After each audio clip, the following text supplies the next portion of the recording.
Hello, it's me again. I'm a little bit annoyed because I had to re-record this whole thing because I went 8 minutes until I was interrupted, and I realized I'd forgotten to actually tell the video recorder to recognize my microphone and record that, because the last time I recorded, I disabled it because I wasn't recording my voice, of course, because I was recording the match that I played, and yeah, I got in trouble with my parents, who asked me how my dinner was, and I wanted to tell them that I'm on stimulants, but I couldn't, so yeah, that's why I didn't eat. Okay, I'm showing you today my Goblin deck, my Goblin tribal deck, and I want to start this video off. I did, in fact, except I didn't record the voice.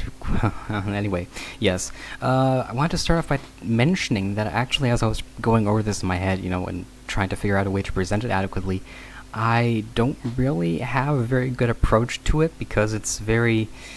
I mean, there's a lot of ways to win using this deck. There's a lot of different cards, having played it so much, that I know can, bring about the victory for me, so it's a bit difficult to tell. But generally speaking, the tactics, the strategy with this deck can be divided into two general routes to take, and that's all I'll be going over. Bit of background on the deck itself. This was initially a standard deck that basically someone else, a judge, event organizer at the shop that I went to in Colorado, that, took some interest in me, built for me, basically, as I was, as a protege, in a sense. And it must have been, like, late 2007, early 2008, I want to say. And I played it for most of 2008, back when I was still in elementary school, obviously. Standard, I should explain, is interesting. It's the most popular major sanctioned format in competitive play in Magic. And it's interesting because it's the only one among those major formats that actually rotates the card pool that is contained within it, because Standard always encompasses... I don't know the actual definition because it keeps changing, and I don't care. I don't like Standard, and I don't play it, so I have no interest in knowing what's in Standard right now. But it's basically approximately the last year of releases as such. And this is important because Lorwyn block very much concentrate around the theme of creature tribes. So, building tribal decks that mostly contain a single creature type that work together. The cards themselves work together among themselves to build some sort of unified strategy that can bring about the victory. And it was also particularly innovative because there had been sets that, concentrate on such a mechanic before, but Lorwyn was important because it introduced secondary colors for many of the major creature types historically that have been present in Magic. And specifically in this case, goblins at this point had been pretty much entirely mono-red. I actually built very quickly, a couple days ago recently, a goblin deck which restricted itself entirely to older cards, and I found, I think, like 3 or 4 goblins at most in the entire, card pool from 1993 to 2002 that were color besides just red, so that's pretty drastic. As you may have noticed here, we're playing black-red, and black goblins have an interesting difference from the red counterparts, which I'll get to. It's also, it forms the backbone of the whole, two-pronged, tactic strategy thing that I was talking about earlier. I'll go over the lands, the non-basic lands, very quickly. There's only 2 of them, 2 different ones, because we have a lot of mountains and swamps. And basically they're just entirely here because I want to be flexible in terms of having dual lands available that can produce both the colors that I need, in case I don't get just a swamp or a mountain, And here's one. I have 4 of these. I just got this because it's cheap and it kind of works. It comes into play tapped unless we have a basic land already in play, and it just makes black or red. This one I have 2 of because it was a bit pricier, because it's actually more, sophisticated. It is from the Lorwyn set itself, this set icon you might recognize from a couple other cards. And as you can see, when it comes into play, we can choose to reveal a goblin card from our hand. And if we do, then we can reuse it right away because it doesn't enter the battlefield tapped. This is especially useful with goblins because goblins, of course, often are very cheap, the spells themselves. And many times when I play this, I can actually just reveal the spell that I'm about to play using it, and then basically the opponent has gained no information at all from my revealing the card. So that's very useful. Right. Lands out. So yes. The two tactics that I mentioned can basically be summarized as creating a very strong creature base with which to attack, which the opponent will be powerless to stop adequately, so that he just, dies from being overrun. Or we have a lot of cards that have abilities or effects that are triggered or have to do with dying or having other creatures, specifically goblins, die. And we have a lot of ways to also bring that about, and then further make it, you put it to good use.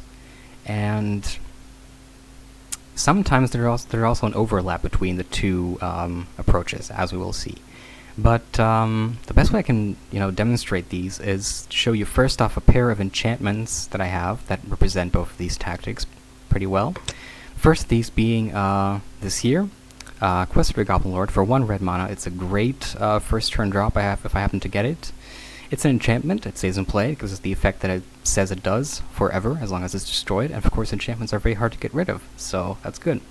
It's actually part of a cycle here from World Wake of quests, as they were. They were just like 5 enchantments for 1 mana of a color, and if you put a certain permanent into play, you put a counter on them, and then eventually when there's enough counters, you get some effect.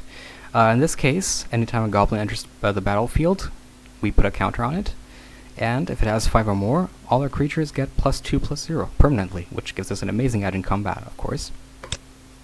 The other one is Burgard Shenanigans. It costs 3 times as much, and it's, again, another very simple one. Whenever another goblin we control dies, is put into a graveyard from play, basically, we can deal 1 damage to a player.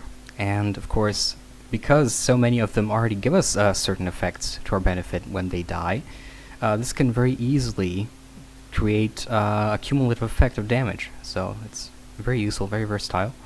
Also, another thing I want to mention, this was another thing that Lorwyn introduced, it's the Tribal card super type. Tribal was basically just a way of giving creature types to spells that aren't creatures. In this case, for example, an enchantment, which is also a goblin card. Why exactly this matters, I will demonstrate shortly. Actually, I can already do that. Because we looked at the Quest for the Goblin Lord before. It says whenever a goblin enters the battlefield, it doesn't specify goblin creature, and the reason for that is because tribal permanents, like this one, also count. So if you play the Burgard Shenanigans, we can put a counter on the quest. So that's good. Right, that's the only enchantments we have. We can take those out as well. Okay, then there's 2 legendary creatures that I think represent these 2 approaches pretty well. The first of these being... Wait, can I get a better scan of that, please? That's not very useful. It's the same one. Okay, whatever. Kyouko Mob Boss, yes. 4 mana, 2 red. 3/3, which is already pretty good, combination of mana cost and power toughness. And we can tap him, and we get a number of 1/1 goblin creature tokens equal to the number of goblins that we already have on the field. So it basically doubles the number of goblins that we have. And of course, in a couple of turns, this can exponentially rise and give us a pretty unstoppable number of tokens. So if we have, 30-something tokens, it's just going to be mathematically impossible for the opponent to prevent the amount of damage that is necessary to kill him. So that's good. This is actually my main recourse, essentially. If I have a choice to get a certain powerful card, I usually go for him, unless it's something situational where I need something else. But he's good, and he's my primary main condition that actually lasts on the field. I'll get to that later. The other one is the one we saw at the very start here, another Lorwyn card. I usually have 2 of these until Kyouko was released, basically. Wart, Bogart Auntie. Again, 4 mana, but she's multicolored. 3/3 again, so that's the same ratio of power toughness to cost. Has Fear, which means she can only be blocked by black or artifact creatures. It's an obsolete ability, actually. It's been replaced by, what's it called? there's two of them that are very similar and have also very similar names, but I don't know, I can't remember. It's either Intimidate or, I can't remember the other one. But there's been a new ability released for Goblin like a couple of years ago that's basically the same thing except it works for any color. But, yeah.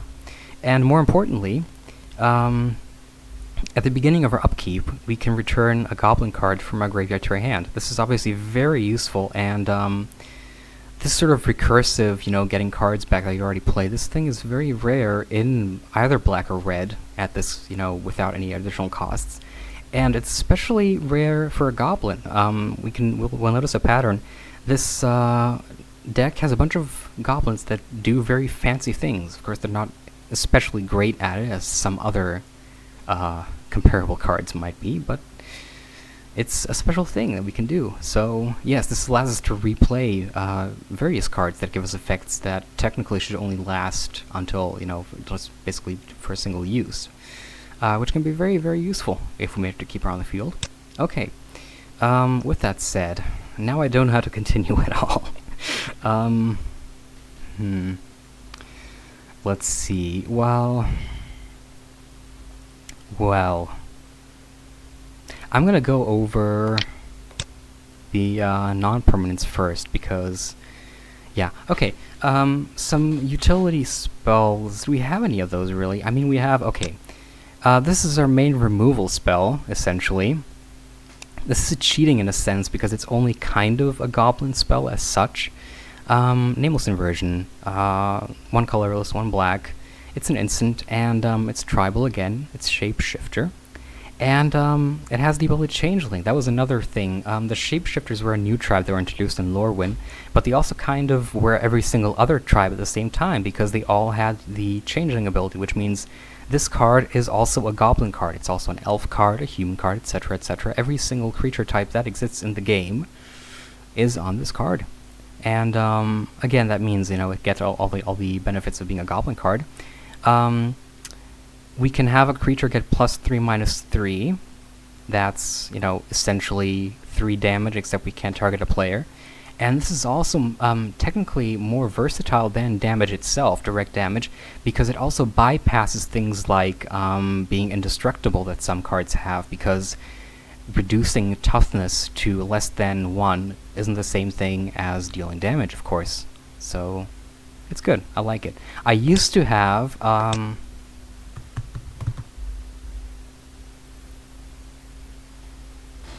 couple of these because I just thought they were more traditional and just direct damage, and yeah, but I realized I never really used these to hit players with it because I have other things for that, so I just replaced it with something better. When it was standard, I used to have both, but obviously I had to, sacrifice some space for better cards that have come out or existed previously since then. Right. Also, this is actually, I discovered this only recently, which is weird because I think it did actually come out in Lorwyn. I'm not sure, but this gives us more options of what to do because, well, let's see. Tribal sorcery again, so that's always good. 2 mana, and first line, target player sacrifices a creature. So we can already use it just as targeted, or non-targeted actually, creature removal. We can target another player of an opponent, and he has to sacrifice a creature, and that's good. But if we read on, if a Goblin is sacrificed this way, then that player who performs the sacrifice gets 2 1/1 black Goblin rogue creature tokens, and they have haste. So we can actually use this to blow up one of our own Goblins, which can also be beneficial, and get 2 tokens of haste out of it. So multi-use, we like that. Similarly, from making tokens, the more traditional, for 2 mana, we just get 2 red 1/1 Goblins.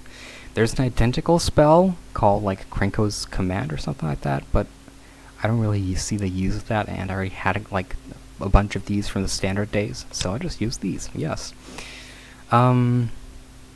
This is hypothetically the main win condition here. It's Goblin Grenade. It is, oh god, that's not, the cost isn't going away, help. Okay. It is, as you might be able to tell, a fairly old card, but it got reprinted in the 2012 core set, which is the reason I never used it in the standard deck, even though it's very, very good. The only reason I can see for it actually being reprinted in such an environment is that it's not tribal, so it's entirely single use. Unless we find a way to shuffle our graveyards back into our library, which this doesn't have, by itself. And it's very, very strong.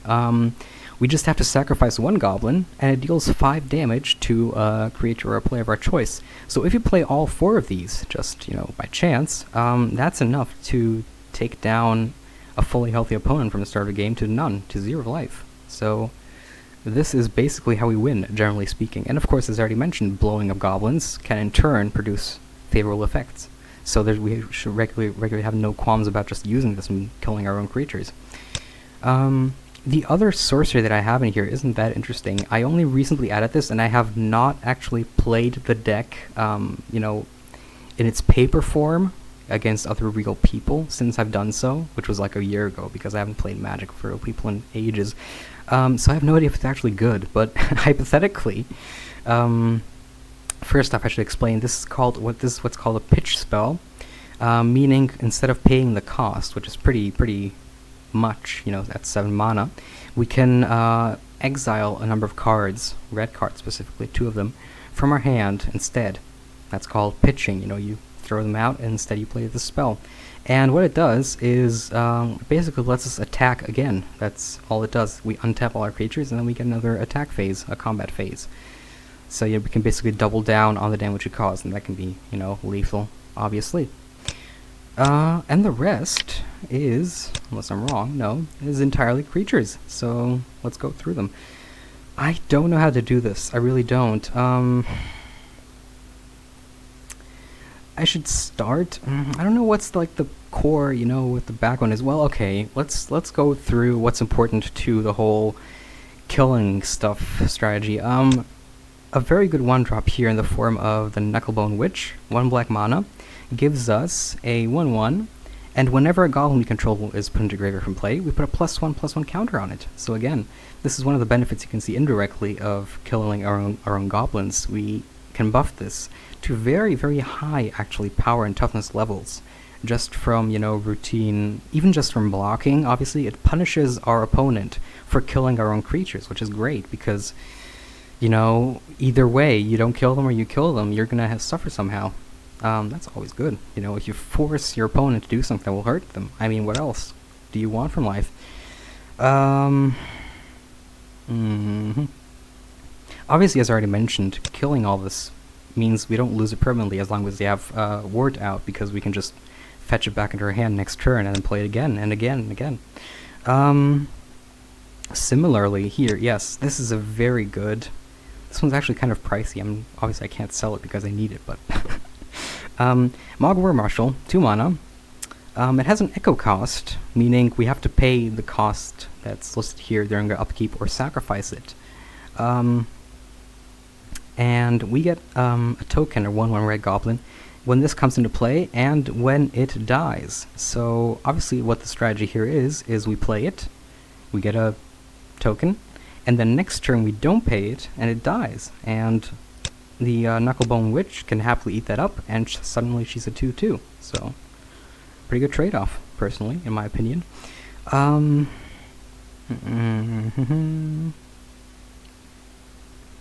Yes, this is a pretty transparent use of sacrifice to make things better. The Face Vaulter has an ability where we can just sacrifice a goblin to it, feed it to it basically, and it gets +2/+2 until end of turn for 1 black mana. Again, since we can make so many tokens, we have so many disposable goblins that we can, just kill one and give this an extra +2/+2 until end of turn. We only have one of those because I'm not that fond of them. They're kind of situational, and oftentimes I find myself sacrificing them to bigger creatures because they're the weakest thing I have on the field. But they're good sometimes. The Mock Fennec, this is a very bread and butter type creature. This is probably usually my standard 1-drop since it's also the most common. And 1/1, and a pretty useful and versatile ability here. We can sacrifice it and deal 1 damage to a target creature or player. We can do this instantly, obviously.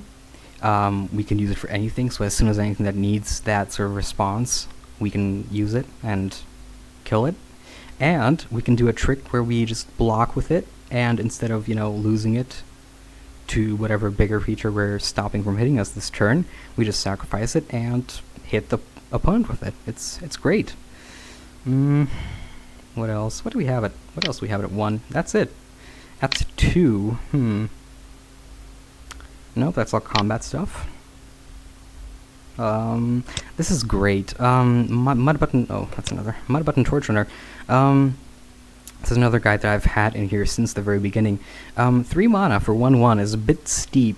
It's not great, but of course we're not going to be using it to hit people with it anyways, because, as you can see, when it dies, we get 3 damage to target creature or player. So again, we can use this in a blocking situation to block a much more powerful creature. That's called chump blocking, by the way, because it blocks all the damage from hitting us, but it also doesn't sacrifice a much more valuable creature. And then we have 3 damage to just throw around wherever. Also, with the Goblin Grenade, if we feed this, if we sacrifice this to cast the Goblin Grenade, that's 8 damage from 1 red mana. That's incredible. Plus you factor in other stuff that happens when stuff dies if you have good cards on the field. So that can build up pretty quickly. Mad Auntie, in a way, is, to do with death. I think she more prevents death. I think I'll actually come back to that later because she's in a category of her own. A very small one, but another one nonetheless. Yes, and finally, the Siege-Hand Commander. This is a very, it's at 5 mana, it's pretty expensive, and having 2 of them, I sent us a question because I don't know if I ever actually have gotten both of them out.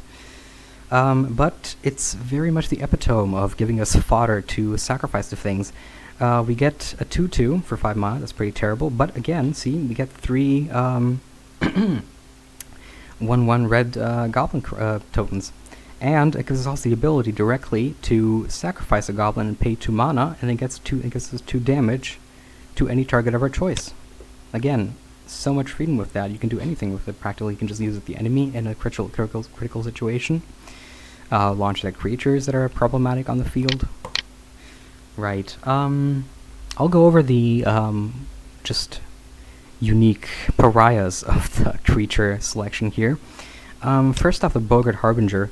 For 3 mana, it lets us find any goblin card and leave it on top of our library. There used to be many much more efficient, goblin tutors, basically, in the form of creatures in earlier sets, but of course, as goblins became a more serious, contender for actual usable deck, those became too powerful, so they've not been reprinted, so we're stuck with this.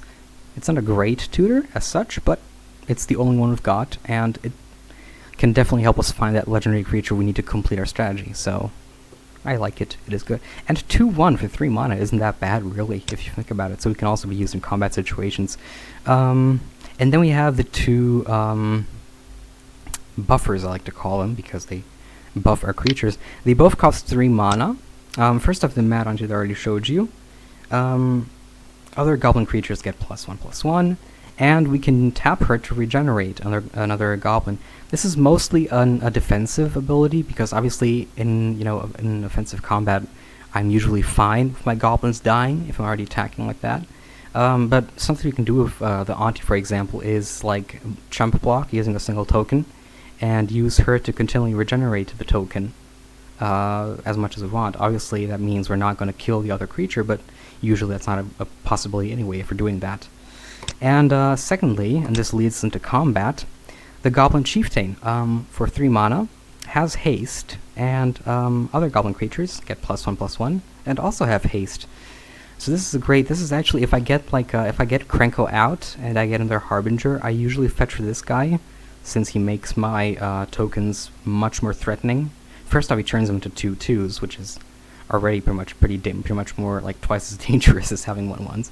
And they can attack the turn that they come into play. So, if we make 20 new tokens and they all can attack that turn, that's usually pretty lethal for the opponent.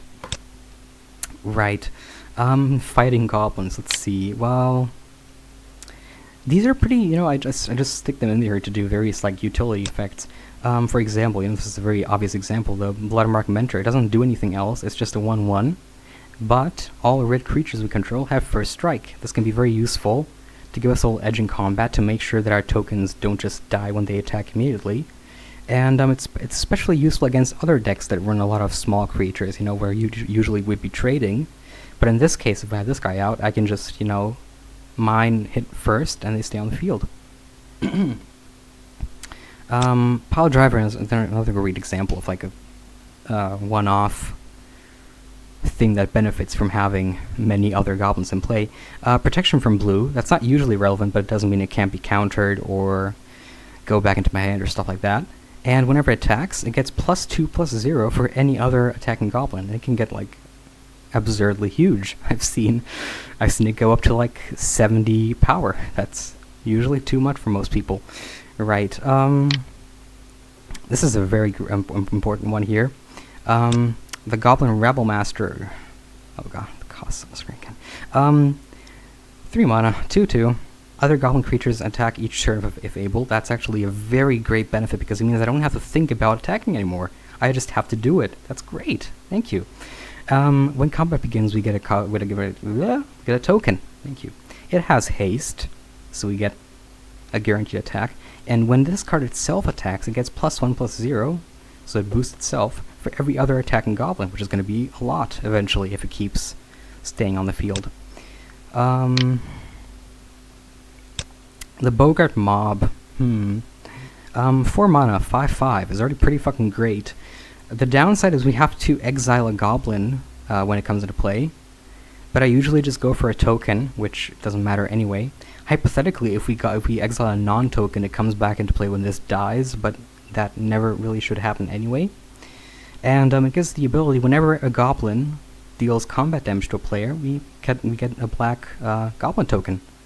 So we make more goblins when we hit people, which punishes the opponent, and then gives us more opportunities to hit him again, which makes more tokens. It's fantastic. It's an endless stream of... Oh, I'm finished. Oh, that's all. Okay, well... I hope that made sense. I'm gonna record myself playing a game now, and I'll see you in a bit. Alright, here we go. I recorded 2 games. When using the 2 different strategies that I described, and I tried to move a bit quicker in this video based on previous experience, so maybe, I hope, okay. As you can see, I'm playing the Knucklebone Witch, and as I said before, I use the anti-shuffle to reveal it and then play it, meaning my opponent gained nothing from that. That said, I don't know how much the opponent and Forge gains anyway from such information, because it's sometimes pretty dumb. Face Vaulter out, not doing anything yet, because I don't want to lose my Witch. And I'm just showing the spells that the opponent is playing as well, for reference.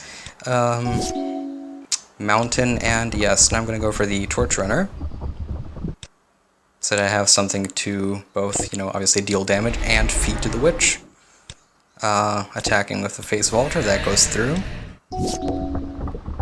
And he equips that to his soldier there, and I can't block because it's flying, but we have a way to deal with that as well, of course. So I'm gonna shoot it down with a nameless inversion and turn it into amorphous goo, as sometimes happens. There we go. And now attacking Goblin, obviously, because there's nothing to block, and I'm gonna trigger the Face Vaulter's ability, sacrificing the Torch Runner. So 3 damage from that, and an extra 2, and an extra +1/+1 counter to the Witch. Looks pretty good. That means we dealt, in 1 turn... Oh, no, yeah, 8 damage. That's pretty good by my standards. And now, yeah, that was, see, like, it's not very smart, because it just played that spell and then sacrificed the tokens immediately. Anyway, War Marshal, and this is another trick that I mentioned earlier, because, of course, what we're gonna do is... eventually...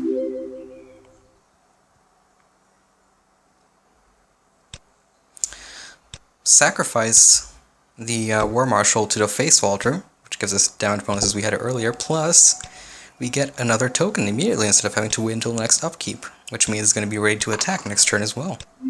So it's actually smart to kill the War Marshal if you can, before your turn ends.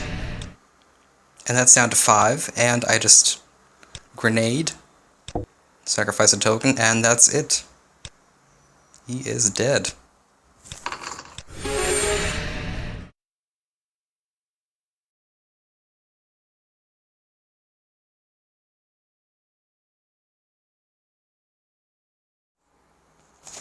Now for the second game, I actually had to switch the opponent's decks because, well, first off, I kept getting hands that weren't suitable for this strategy, and the other deck's just weirdly weak, or maybe the AI isn't good enough with it because it just kept putting up like no resistance at all. So we got another one, and yeah, here we go. Knucklebone Witch's last time, and a Dragon Fodder to give it something maybe if it needs it. Shenanigans out, I'm thinking. Obviously, if I wanted to just, double down on the attacking tactic here, I would have played the Goblin Lord, but that seemed like not as good a choice right now, since I knew I was going to lose a Goblin anyway. Sometimes you just have to prioritize, obviously in a real environment I wouldn't be trying to play a specific tactic with this deck, because why would you do that? And I could have gone for the Harbinger now, since I knew I was going to get Kyouko out at some point anyway, but I wasn't sure that I could play him next turn, so it would have been a wasted draw, and that's never good. So instead I went for the quest. Yeah, again, I'm just showing you spells, just in case you want to know what they do. And it's a bit less annoying than just stalling randomly, but I think I still don't like it very much. Turn through. I knew that was going to die, obviously, but I was prioritizing getting tokens on the Witch. Because if the Witch gets enough tokens, we don't have to worry about losing our creatures anyway, because the Witch will be so big that nothing can kill it. Perfect.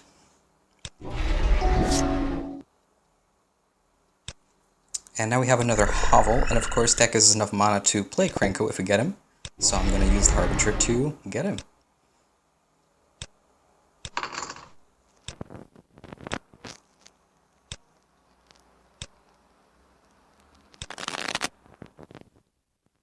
Of course, that'll have to wait until next turn. And I can't attack with the Witch just yet, because of course that has... Well, no, it doesn't. I didn't want to trade,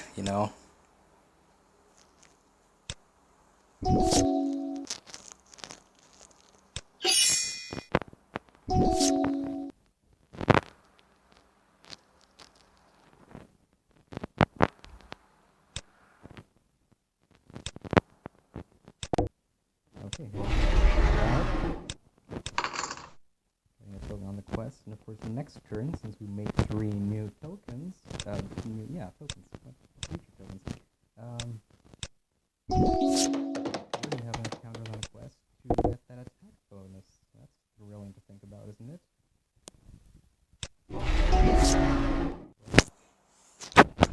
Oh, I'm just worried because okay, never mind. Voice picking up again. Yes, so we're making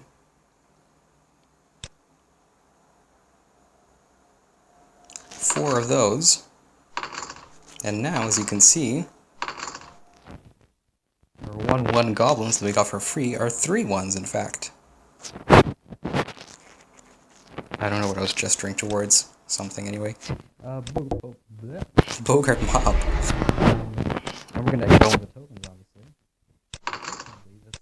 It's shot down pretty badly, and it's a little bit, but oh my god, what's happening? I keep like, not seeing the microphone. I'm sorry about that. I don't know what's happening. Is this? Yeah, okay. If the audio doesn't come out well, I'm sorry, but you can see what's happening anyway. It's not that complicated.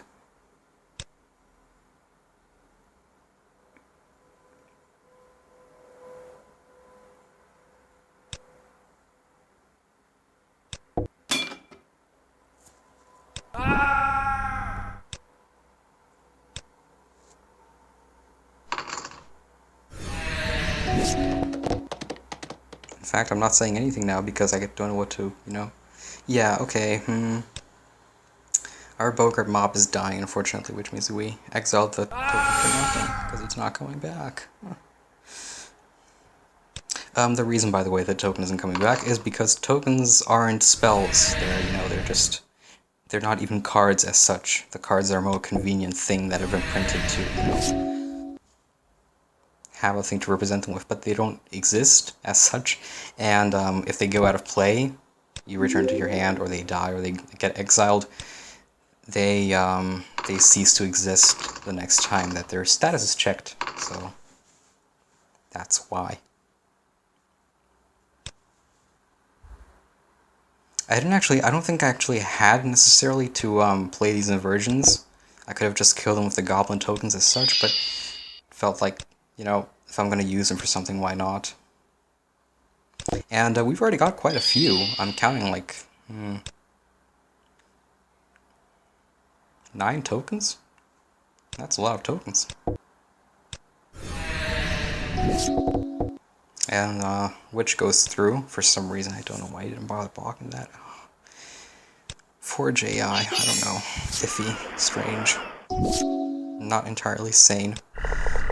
And yeah, you may be noticing the opponent doesn't have enough creatures to block the amount of damage that we're dealing to prevent him from, going into the negative, and it's going to be quite impressive. This is by far not my record. I've gotten like minus 60 something, but minus 15, pretty good.